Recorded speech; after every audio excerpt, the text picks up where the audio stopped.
My sister and parents told me firmly, "You can't stay here anymore. Please leave the place where you work from home. You're just depending on us." They didn't want me and my dog around anymore. I felt like they were finished talking about it. I answered, "If that's how you feel, then I'll do what I want," already thinking about my next moves. Let me tell you about myself. I'm Le, a 41-year-old woman who works as a freelance web designer. I can work from anywhere because of the internet and my home office setup. I like having my own space and being able to choose my own schedule.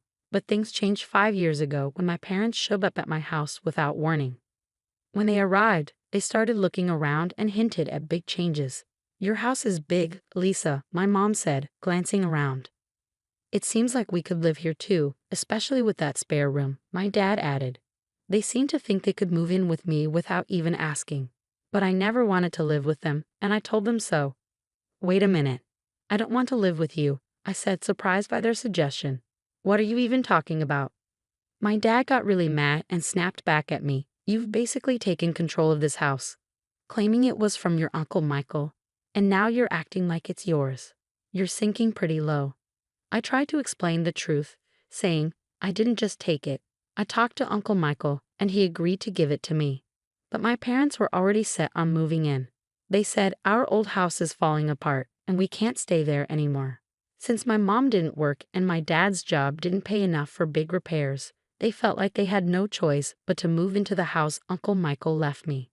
I felt stuck because I didn't want to leave my parents with nowhere to go, so I reluctantly let them move in. But once they were settled, they started making snarky comments. They teased me saying, "Hey, Lisa, you're in your 40s now. When are you going to settle down?" They always brought up my single status. I'd tell them I love my job and I'm happy with my life.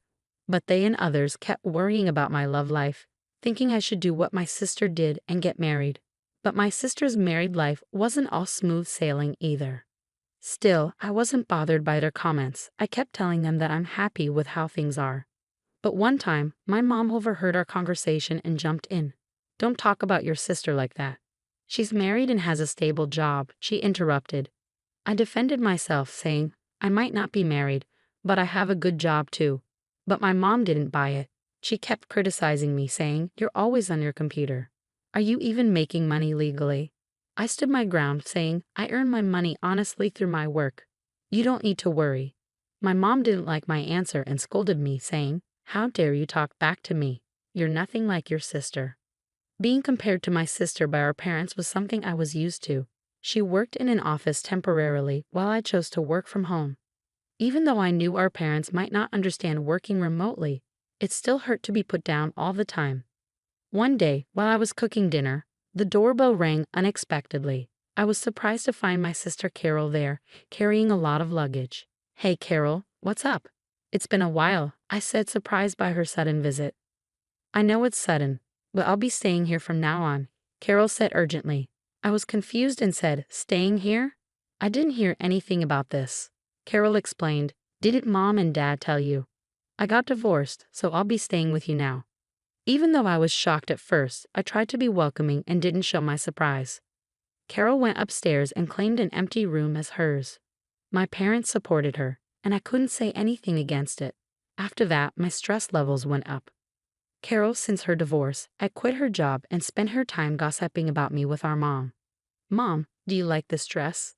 Carol would ask, showing off something she bought. "Oh, it's lovely, Carol. You look so pretty," Mom would say.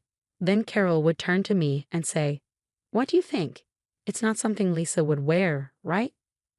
They kept watching me closely and saying mean things, but I chose not to let it bother me. Even though I wanted to snap back at them, I didn't.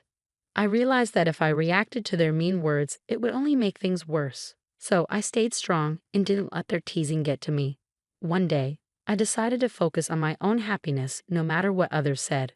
Then something amazing happened. My close friend got 4 cute puppies. This changed everything for me. When I saw those adorable pups, I instantly fell in love. I thought carefully and decided to adopt a tiny black Chihuahua from the litter. I named him Charlie. Charlie was full of energy and mischief, with big, shiny eyes and a tail that wagged like crazy whenever he saw me. I had always wanted a Chihuahua, and having Charlie with me brought so much joy, especially since I often worked from home. His company made my days much brighter. I'm calling you Charlie from now on, okay? Woof. I told him, sealing our bond. I was so excited about bringing Charlie home that I didn't talk to my family about it. But it was my house, and I was the one taking care of Charlie, so I didn't think they would mind. When I introduced Charlie to my family, my parents and sister Carol weren't happy. They hadn't known I was planning to get a dog, and they didn't like the idea of potential dog smells in the house. They made it clear they weren't pleased. We had no idea you were getting a dog, they said. Don't dogs smell? I hate bad smells, someone added. Lisa, how could you bring a dog home without talking to us first? They scolded me. Despite their complaints, I stood my ground. It's my house, and I felt Charlie and I needed each other. Having him here makes me happy, and that's what matters, I said firmly. I hoped they'd soon see Charlie the way I did. I explained that Charlie wasn't just any dog, he was a gift from a friend. Plus, I was the one paying for everything Charlie needed, so they didn't really have a reason to complain. What I choose to have in my house is my choice. I added firmly, if you're not happy, you're welcome to leave. At first, they were clearly annoyed and upset. But within a few hours, something amazing happened. Charlie's cuteness won them over completely. They couldn't stop playing with him, saying things like, "Aren't you adorable? Are you moms, dads, or sissies? Look over here, sweetie." It was like their frustration had vanished. My whole family fell in love with Charlie, and his presence changed their attitudes completely. From then on, our house was filled with love for Charlie. Because of him, the tension between me and my family eased, and we had peaceful days together. But as life goes, something happened that disturbed our peace. While I was out running an errand, my sister Carol called me urgently. She sounded upset and said, "Come home now." Surprised by her urgency, I asked her what was wrong. She angrily explained over the phone. "It's not what happened, it's what Charlie did. He peed on my clothes. What if they smell?"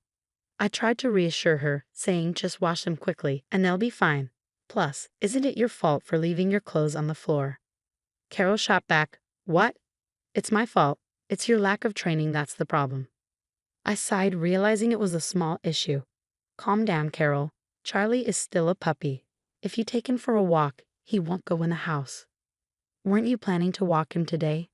Did you actually do it?"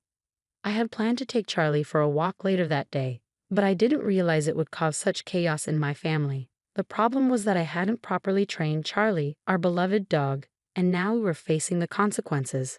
When I got home, I could feel the tension in the air. My sister Carol was clearly angry and immediately confronted me. She had already told our parents about what happened, and they were also looking at me with disapproval as Carol's clothes lay on the floor, stained. Carol, upset, threw the dirty clothes at me. "You're paying for the cleaning," she said angrily. "Why should I pay?" I argued. "You didn't take him for a walk and left your clothes all over the floor." My parents quickly joined in, urging me to take responsibility. "Lisa, shouldn't you apologize to Carol?" they suggested. "This mess happened because of Charlie." As they continued blaming me, I couldn't help but defend Charlie. "Can't we cut Charlie some slack? Puppies make mistakes just like babies," I argued. But my family was set on blaming both me and Charlie. "This is all because of that dumb dog," my sister snapped again. "Lisa, you're lucky you didn't get married. You probably couldn't even raise a kid properly." Her words stung, and I grew frustrated. "How can you say that?"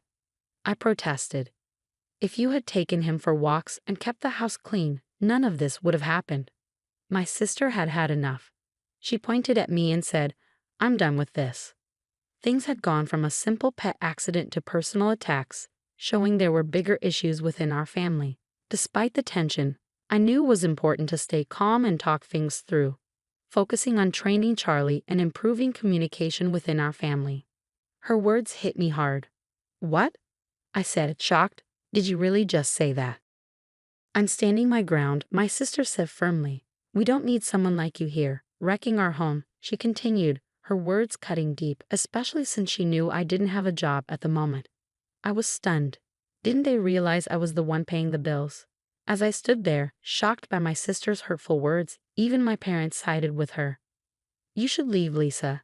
Your presence only makes things worse," they said, echoing her sentiments. I couldn't take it anymore. "You're all bringing bad luck. Just go," we all shouted together, the tension thick in the air. "That's it.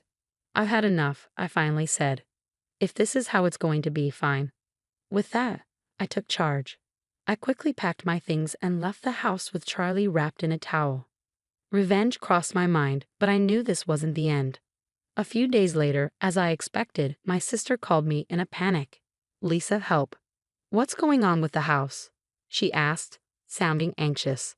Intrigued by this new development in our family drama, I asked, "What happened? Why do we have to leave all of a sudden?" "We've been told to leave by the end of this month," she said, sounding stressed. It hit me hard, and I couldn't help but wonder if this was a lesson for my family about being more compassionate and understanding. "Why do we have to leave all of a sudden?" Carol asked, her voice shaking with confusion. "I've decided to sell the house," I told her firmly. Carol froze, clearly shocked. "You can't do that. It's not your decision," she said, trying to process what I'd just said. "The house officially became mine a month ago," I revealed, a fact I hadn't shared until now. "Uncle Michael gave it to me, and the title is in my name." "You're joking, right?" Carol's disbelief was clear. "Even if Uncle Michael transferred the title to you, you can't just sell the house like that." "I get your concern," I said, trying to reassure her. "But after you told me to leave, I talked to Uncle Michael. He confirmed that the house is mine now, Carol. He told me to do what I think is best and suggested I distance myself from the family as soon as possible." Carol was shocked, struggling to process this news. "Seriously," she muttered. As we talked, I suspected my parents might be listening in on the conversation. Sure enough, they soon chimed in. "Come on, Lisa, think about what you're doing. We have nowhere else to go," they said, trying to appeal to my sense of family loyalty. "You can't do this to your own family. If you're a good daughter, you'll respect your parents," they added, their tone quiet but firm. "Respect? What are you even talking about? You've always favored Carol over me. And who do you think has been supporting you for the past few years? You had nowhere else to go, so I reluctantly let you stay with me," I fired back, my frustration boiling over. My parents were stunned into silence by my strong response. Without waiting for them to say anything, I thought about what my decision meant, ready to set the boundaries that were long overdue. "Who treated me and Charlie like unwanted guests and kicked us out?" "You did, didn't you? Trying to kick out the original resident is shameless." My father's voice filled with desperation. He said, "Please, Lisa, help us. We're sorry." But I had had enough. "I don't care. Figure it out yourselves," I said firmly. With that, I ended the call abruptly and blocked all contact with my family. Charlie, my loyal friend, looked up at me with concern. I hugged him tightly and whispered, "I'm sorry, Charlie, for shouting. Everything will be okay now. I'll protect you." I felt relieved that I had saved Charlie from a family that mistreated him. In the days that followed, I heard that my parents and sister had to leave the house at the last minute, despite trying desperately to hold on to it. With my father's low income and my unemployed mother and sister, they couldn't keep up a decent life. There were rumors that my parents pressured my sister to find a job, and their relationships worsened every day. I wasn't interested in their situation, but it was clear their lives had gotten worse since I left. It felt like they were facing the consequences of their actions, and I couldn't help but feel a bit vindicated. Meanwhile, I was living happily in my new apartment where pets were welcome. I could work as I pleased without complaints, and all my earnings were for me and Charlie. I was genuinely happy with my life. "Charlie, let's go to the dog park today," I said with a smile. Charlie seemed happier too, maybe because that noisy family wasn't part of our lives anymore. From then on, I was determined to protect Charlie and live a peaceful and happy life together.